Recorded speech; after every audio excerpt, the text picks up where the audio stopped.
IPS Mahi Sharma UPSC CSE topper and IS Anand Sharma UPSC CSE topper both have attained success in UPSC CSE 2023.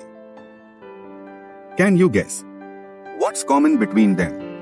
Both opted Sociology for CSE main as optional paper. Both have scored good marks in optional paper. Both have prepared Sociology optional under teaching and mentorship of Vikas Ranjan Shar with Sociology Foundation to Finale program. Just like Mahi Sharma and Anand Sharma, many aspirants have changed their dreams into reality. IS Medha Anand, IS Shivans Rathi, IS Yash Kumar Sharma, IPS Anurag Chopra, IPS Vanita Prakash, IPS Vivek Singh, IRS Riju Srivastava and many more. Prepare Sociology optional for UPSC CSE under teaching and mentorship of Vikas Ranjan Shar. Hello everyone, I am Pavan Kumar Goel. I have secured All India rank 28 in this year's UPSC Civil Services 2023 examination. And इस video के माध्यम से मैं आपके साथ अपनी optional की strategy share करना चाहूंगा. मेरा ऑप्शनल सोशियोलॉजी था एंड मुझे इस साल 280 मार्क्स मिले, लगभग 140 मार्क्स दोनों पेपर में. अब अगर मैं पहले से अगर मैं चालू करता हूं, अगर मैं फर्स्ट पॉइंट से कि ऑप्शनल कैसे सिलेक्ट कर लेते हैं, तो नॉर्मली मैंने क्यों सिलेक्ट किया मैं आपको बताता हूं. सोशियोलॉजी मेरा पहला रीजन था कि सोशियोलॉजी में ओवरलैप है जीएस से. जीएस 1 में भी इंडियन सोसाइटी है, प्लस एसए में भी हेल्प करता है. दूसरी चीज थी कि सिलेबस कंसाइज है. तीसरी चीज थी ये कि रीडिंग मटेरियल भी अवेलेबल है. एंड चौथा, मुझे कहा गया था कि एवरेज नंबर आ ही जाते हैं सोशियोलॉजी में. अच्छे नंबर लाना थोड़ा मुश्किल है बट एवरेज आ जाते हैं. तो ऐसा नहीं होता कि सब्जेक्ट बुचर होता है. बट अगर मैं हाइंडसाइट में बोलूं तो मुझे लगता है ये सारे जो थे मेरे रीजंस सिलेक्ट करने के वो सही नहीं है, क्योंकि इनिशियली मुझे स्ट्रगल करना पड़ा सोशियोलॉजी को समझने के लिए. क्योंकि मेरा, just to give my background, कि मैंने इंजीनियरिंग की है in electrical electronics engineering from DTU. तो मेरा कोई सोशियोलॉजी का बैकग्राउंड था नहीं, तो बिल्कुल ही नया सब्जेक्ट था मेरे लिए. सो अगर मैं किसी को रिकमेंड करूंगा अभी, तो मैं यही कहूंगा वो ऑप्शनल सिलेक्ट करिए जिसे पढ़ के आपको सबसे ज्यादा मजा आता है. क्योंकि अगर आपको कोई ऑप्शनल पढ़ने में मजा आ रहा है, अगर आपको सोशियोलॉजी पढ़ने में मजा आ रहा है सोशियोलॉजी लीजिए, अगर आपको कोई और सब्जेक्ट पढ़ने में मजा आ रहा है वो लीजिए. ठीक है, वो इसलिए जरूरी होता है क्योंकि आपको ऑप्शनल बहुत डिटेल में पढ़ना होता है. ठीक है, बहुत, क्योंकि डिटेल में पढ़ना होता है तो अगर आपको सब्जेक्ट पसंद आएगा, आपकी जल्दी ग्रास्प भी करेगी उस सब्जेक्ट को, आप समझ भी पाएंगे और बेहतर लिख पाएंगे, और एक इनेट क्यूरियोसिटी होगी आप में उस सब्जेक्ट के पढ़ने के लिए, तो आप अच्छा परफॉर्म करेंगे. ठीक है.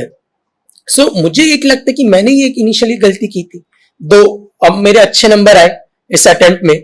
ठीक है, बट मुझे लगता है कि अगर ये गलती आप भी ना दोहराए तो आपके लिए भी बेहतर रहेगा. दूसरी चीज आती है, अब कैसे पता चले किस सब्जेक्ट में मजा आता है, कौन सा करना चाहिए. ठीक है, उसके ये एक पॉइंटर है, आप प्रीवियस ईयर आप क्वेश्चंस पढ़ सकते हैं. ठीक है, सिलेबस उठा के देखिए, उससे आपको आइडिया लगेगा उस सिलेबस में आखिर पढ़ना क्या होता है, यूपीएससी पूछता क्या है, कि आपको पढ़ने में मजा आ रहा है. अगर आप अभी बिगिनर हैं, आपने भी प्रिपरेशन चालू करी है, तो आप ये देखिए कि आप बेसिक बुक्स उठाइए. अब जल्दबाजी मत करिए ऑप्शनल सिलेक्ट करने के लिए. आप बुक्स उठाइए, बेसिक बुक, अब पॉलिटी पढ़िए, हिस्ट्री पढ़िए, ज्योग्राफी पढ़िए, जो भी ऑप्शनल है, ये आपने जिसमें ग्रेजुएशन किया वो भी करिए. ठीक है, सब पढ़िए और उसके बाद अपना माइंड मेकअप करिए कि आपको किसमें मजा आ रहा है, आपको थोड़ा सा आइडिया लग जाएगा. और दूसरी इंपॉर्टेंट चीज जो होती है मजे के साथ, कि उसमें मटेरियल आसानी से अवेलेबल हो, कि जिससे आपको ढूंढना ना पड़े कि कहां से पढ़ना है, क्या पढ़ना है. तो ये सब एक बेसिक पॉइंटर्स है जो मुझे लगता है कि ऑप्शनल डिसाइड करने से पहले किसी भी इंसान को सोचना चाहिए. दूसरी बात, सवाल आता है कब आप ऑप्शनल की तैयारी चालू करें. मुझे लगता है कि मान लीजिए फॉर एग्जाम्पल अभी कोई अगर अपनी तैयारी चालू कर रहा है, ठीक है, यूपीएससी की, तो अभी मैं कहूं कि 1-2 महीने वो जीएस पढ़िए, बेसिक किताब पढ़िए, जिससे आपको पता चले आपको इंटरेस्ट कहां पे है. उसके बाद अगस्त सितंबर में प्रिपरेशन चालू कर सकते हैं. कोशिश करिएगा कि फरवरी मार्च तक प्रीलिम से एटलीस्ट 2 महीने पहले तक आपको ऑप्शनल पूरा हो जाए. पूरे से मेरा मतलब है कि ये नहीं कि एंड टू एंड हो जाए, बट एटलीस्ट आप दोनों पेपर के एक बार कर्सरी रीडिंग कर लीजिए. जो आपको नोट्स बनाने वो बना लीजिए. मैं इसलिए कह रहा हूं क्योंकि अगर आपने एक बार मोटा मोटा भी पढ़ लिया अगर पूरा सिलेबस को और नोट्स ही बन गए, वैल्यू एडिशन बाद में हो सकता है, बट बेसिक फाउंडेशन अगर रेडी हो गई उस ऑप्शन के लिए, तो उन 3 महीने में फ्रॉम प्रीलिम्स टू मेंस आपकी लाइफ काफी आसान हो जाएगी. और आप फिर वैल्यू एडिशन पे ध्यान दे सकते हैं, आप आंसर राइटिंग पे ध्यान दे सकते हैं, और आप अपने कंटेंट को और इंप्रूव और इनरिच करने पे ध्यान दे सकते हैं. तो ये मुझे लगता है प्रिपरेशन में कम से कम ऑप्शनल को 5-6 महीने देने चाहिए. और क्यों 5-6 महीने देने चाहिए? क्योंकि आप खाली ऑप्शनल की प्रिपरेशन नहीं करेंगे, तब आप बेसिक बुक्स भी पढ़ेंगे, जीएस भी पढ़ेंगे, तो आपको टाइम एलोकेट ऐसे ही करना होगा कि आप सारी चीजें कवर कर पाए, जीएस भी ऑप्शनल भी। तो मेरे हिसाब से 5-6 महीने लगते हैं ऑप्शनल को करने के लिए। अब आता है कि हमें सोशियोलॉजी पे आ जाता है और स्पेसिफिक कि मैंने क्या क्या सोर्सेस को फॉलो किया। मैंने पेपर 1 के लिए एक नितिन सांगवान करके बुक आती है, नितिन सांगवान मैंने पढ़ी थी। दूसरा था स्लीपी क्लासेस के यूट्यूब पे वीडियोस अवेलेबल है, वो देखे थे मैंने। तो ये दोनों सोर्सेस से मेरा बेसिक फाउंडेशन हो गया था। एंड आपके पास अच्छा खासा एक आपको सोशियोलॉजी की समझ भी आ जाएगी कि सब्जेक्ट किस बारे में है। आपको थिंकर्स भी आपको बहुत सारे मिल जाएंगे, रेलेवेंट थिंकर्स हर टॉपिक से। दूसरा आता है पेपर 2 का। पेपर 2 के लिए मैंने अगेन नितिन सांगवान फॉलो किया, स्लीपी क्लासेस फॉलो की, और इसके अतिरिक्त मैंने महापात्रा सर के नोट्स भी पढ़े, क्योंकि सर ने विलेज स्टडीज हो गया या ट्राइबल्स कुछ हो गया, तो उसकी काफी अच्छे एग्जाम्पल्स और केस स्टडीज दी थी, तो वो भी करी। मैं अब आऊंगा कि दोनों पेपर 1 एंड पेपर 2 की अप्रोच कैसी होनी चाहिए। पेपर 1 जो है वो हमारा जेनरिक सोशियोलॉजिकल थ्योरीज के बारे में है, and paper 2 specifically Indian society के बारे में डील करता है। तो जब हम पेपर 1 के बारे में पढ़े तो सबसे इंपॉर्टेंट उसमें थिंकर्स हो जाता है, क्योंकि वो बेस बनाते हैं आपकी पूरे पेपर का। तो वो आप सबसे पहले करिए, बहुत ढंग से करिए। उसके बाद स्ट्रैटिफिकेशन करिए आप, क्योंकि उससे आपको बेसिक जो स्ट्रैटिफिकेशन सोसाइटी की, be it on the basis of gender, class, caste, race, ethnicity, वो सब पता चलेगा। एंड उसके बाद आप बाकी सब टॉपिक्स करिएगा, ठीक है। एंड जब भी आप आंसर लिखे पेपर 1 में, तो ये जरूर याद रखिएगा कि what separates an option answer from GS answer is कैसे आप थिंकर्स को कोट कर पा रहे हैं, उनकी थ्योरीज को कोट कर पा रहे हैं। तो उन थिंकर्स को जरूर कोट करिएगा और थ्योरीज को उनकी है जरूर कोट करिएगा।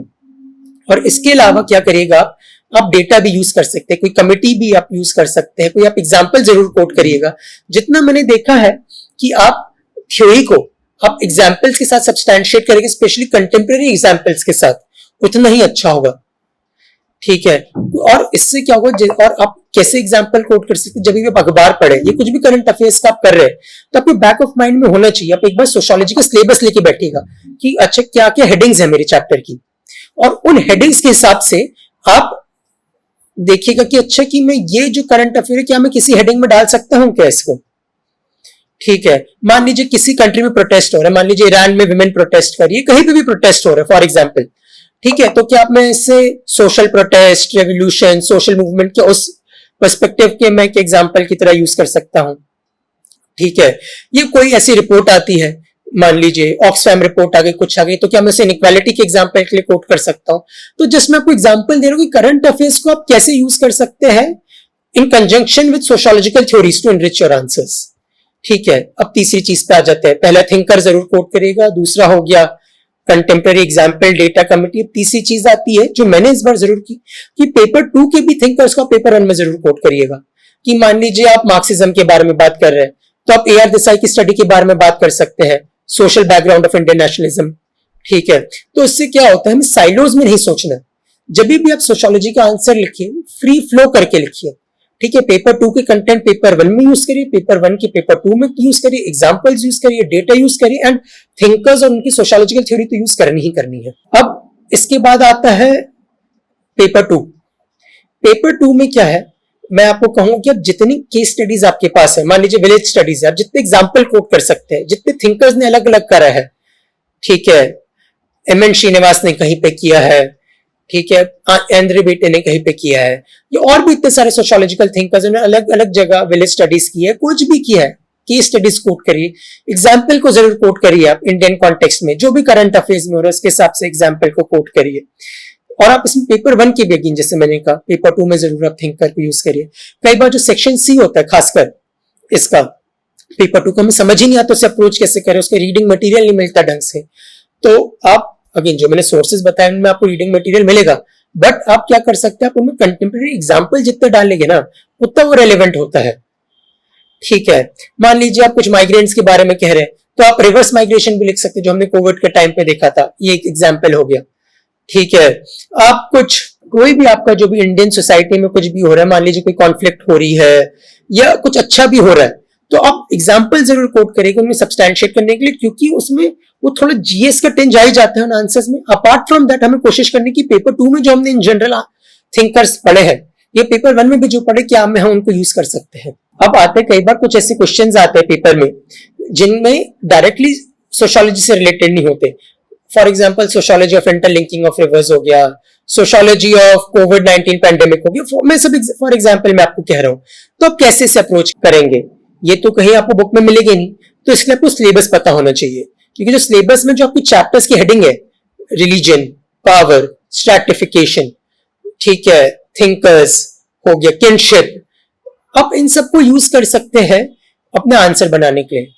मान लीजिए सोशियोलॉजी हो गया ऑफ कोविड-19 पैंडेमिक, तो उस पैंडेमिक का विमेन पे क्या इंपैक्ट था, एल्डरली पे क्या इंपैक्ट था, चिल्ड्रन पे क्या इंपैक्ट था, एजुकेशन एक चैप्टर है उस पे क्या इंपैक्ट था, उससे सोशल चेंज कैसे क्या हो रहा है, क्योंकि डिजिटाइजेशन ज्यादा हो गया, कि हम किसी थिंकर को कोट कर सकते हैं, इनइक्वालिटी के बारे में लिख सकते हैं, स्ट्रैटिफिकेशन के बारे में लिख सकते हैं, रिवर्स माइग्रेशन के बारे में लिख सकते हैं। तो अगेन कई बार पेपर में क्वेश्चन ऐसा कि जिसमें डायरेक्टली थिंकर्स को कोट नहीं कर सकते, बट क्योंकि आप चैप्टर की आपको हेडिंग पता है, आप उन चैप्टर की हेडिंग को पॉइंट्स बना के वैसे आप सब्सटैंशिएट कर सकते हैं अपने आंसर को। एंड हमेशा कोशिश करेगा, मान लीजिए कोई थिंकर को आप डायरेक्टली कोट नहीं कर सकते, क्या उसकी थ्योरी को कोट कर सकते हैं, ठीक है, तो आप थ्योरी को कोट कर दीजिए और ब्रैकेट में थिंकर लिख लीजिए, जस्ट उसको दिखाने के लिए कि हाँ मुझे सोशियोलॉजी की पर्सपेक्टिव से भी मैं इसको आंसर कर सकता हूं। आप ये कर सकते हैं। इसके अलावा क्या कर सकते हैं कि मान लीजिए, जैसे मैंने आपको एग्जांपल देता हूं कि पहले मैं आपको कहता पेपर 1 में पेपर 2 को कोट कर सकते हैं, ठीक है, या पेपर 2 में पेपर 1 को कोट कर सकते हैं। फॉर एग्जाम्पल की क्वांटिटेटिव मेथड्स हो गए कुछ, ठीक है, तो क्वांटिटेटिव मेथड्स में फिर आप कोई पेपर 2 के थिंकर को कोट कर सकते हैं, जैसे क्वांटिटेटिव स्टडी की, क्वालिटेटिव स्टडी हुई, ठीक है, फॉर एग्जाम्पल, तो आप उसमें पेपर 2 में जो किसी ने क्वालिटेटिव स्टडी की वो कर सकते हैं पेपर 1 में, वैसे पेपर 2 में मार्क्स को कोट कर सकते हैं, ठीक है, आप बर्कहाइम को कोट कर सकते हैं, पार्सन्स को कोट कर सकते हैं, आपको जो भी और थिंकर्स उन सबको आप कोट कर सकते हैं। तो जब भी आप आंसर लिखे कोई भी, ठीक है, don't stop your imagination, don't stop your natural flow, ठीक है। अब आते हैं अगले पॉइंट पे कि कैसे डेवलप करें।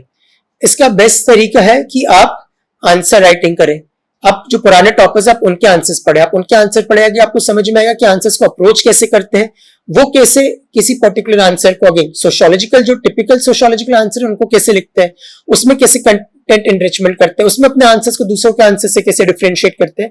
एट द सेम टाइम जो मैंने आपको पहले एग्जांपल दिया था कि मान लीजिए ऐसा कोई क्वेश्चन पूछे जिसका सोशियोलॉजी से डायरेक्ट रिलेशनशिप है, उन आंसर्स को कैसे अप्रोच करते हैं, तो आप ये भी कर सकते हैं। तो आपको उनकी बुक्स, उनके आपका आंसर्स पढ़ के आपको आइडिया लगेगा कि हाँ अप्रोच कैसे करते हैं।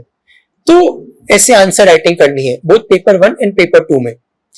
तीसरी चीज क्या कर सकते हैं, हमेशा इट इज ऑलवेज प्रेफरेबल कि अगर आपका डिपेंड करता है, कुछ लोग पूछते कोचिंग करनी चाहिए नहीं करनी चाहिए, क्योंकि मेरा कोई बैकग्राउंड नहीं था, मैंने जैसे बताया पहले कि मेरा इंजीनियरिंग का बैकग्राउंड था, तो मैंने कोचिंग ली थी। और अगर मुझे लगता है ऑप्शनल में अगर आपको वो बैकग्राउंड नहीं, अगर आपको ग्रेजुएशन ही सब्जेक्ट है तो एक अलग बात है, बट अगर आपको ऐसा सब्जेक्ट ले रहे जो आपको ग्रेजुएशन का नहीं है, तो आई रिकमेंड कोचिंग ले आप, क्योंकि एक आपको गाइडेंस की जरूरत पड़ेगी। इनिशियली आप कंफर्टेबल नहीं होंगे सब्जेक्ट में, आपको कोई चाहिए इंसान जो बता सके क्या रिसोर्सेज आपको पढ़ने हैं, किन किन रिसोर्सेज को आपको फॉलो करना है, पढ़ना है, या आपको कैसे आंसर राइटिंग करनी है, नहीं आपकी अप्रोच सही है नहीं है, तो वो एक मैं आपको जरूर रिकमेंड करूंगा, ठीक है। एंड इसके बाद आप जब आंसर राइटिंग भी चालू करेंगे तो पीवाईक्यूज पे प्लीज जरूर ध्यान दीजिएगा, क्योंकि पीवाईक्यूज से आपको आइडिया लगेगा कि मुझे कैसे क्वेश्चंस पूछे जाते हैं, ठीक है, क्या टॉपिक्स इंपॉर्टेंट है, कौन से इतने इंपॉर्टेंट नहीं है, और आप खुद उनको आंसर लिखने की कोशिश करेंगे तो आपको आइडिया आएगा कि अच्छा मैं लिख पा रहा हूँ नहीं लिख पा रहा हूँ। एंड फाइनली जो मैंने किया था, आप नोट्स भी इसमें क्या करेंगे, थोड़े थोड़े करके आपको कंसाइज करने पड़ेंगे। सो आप क्या कर सकते हैं, आप टॉपिक वाइज थिंकर्स के नोट्स बना सकते हैं। फॉर एग्जाम्पल, ठीक है, कि मान लीजिए आपको क्लास के ऊपर बनाना है, तो क्लास के ऊपर आपके 4-5 थिंकर होने चाहिए, ज्यादा थिंकर्स होने की जरूरत नहीं, विमेन के ऊपर है, ठीक है, तो आपके पास या कोई भी मतलब फेमिनिस्ट थिंकर हो सकता है, या कोई भी किसी ने जेंडर पर्सपेक्टिव से स्टडी किया है तो उनके 4-5 एग्जाम्पल होने चाहिए, कोई एथनिसिटी के 4-5 एग्जाम्पल होने चाहिए, अलग अलग टॉपिक्स पे, ठीक है, पावर की अलग अलग थ्योरीज है, ठीक है, उसके ऊपर अलग अलग आपके पास होने चाहिए। तो आप क्या कर सकते हैं, अपने नोट्स ऐसे बनाइएगा, टॉपिक वाइज उठाइए आप सिलेबस, और हर टॉपिक पे आप हेडिंग डालिए, 4-5 थिंकर लिख दीजिए, और उनके सामने उनकी जो थ्योरी वो भी 1-1, 2-2 लाइन में लिख दीजिए। ये आपको बहुत हेल्प करेगा कि एंड के आखिरी के क्या होता है, जब आप नॉर्मली जीएस और मेंस के बीच में 5 दिन का लगभग टाइम मिलेगा मोटा मोटा, ठीक है, तो आपको उसमें आप क्या पढ़ेगा, पूरा तो पढ़ नहीं सकते दोबारा, तो नोट्स को आप रिवाइज कर पाएंगे, और आपको फिंगर टिप्स भी रहेगी कि अच्छा ये टॉपिक है तो ये थिंकर मुझे पता है। उससे क्या होगा, आपको रिकॉल करने में टाइम नहीं लगेगा, आप ज्यादा कंटेंट भी अच्छा लिख पाएंगे, एंड वो एक थोड़ा स्ट्रक्चर्ड फॉर्मेट में होगा। सो इसके साथ मैं आप सबको बेस्ट ऑफ लक विश करना चाहूंगा एंड होप सो कि आप सबको सफलता मिले and you get a service of your choice in the very next attempt in which all of you will be appearing. जय हिंद एंड थैंक यू.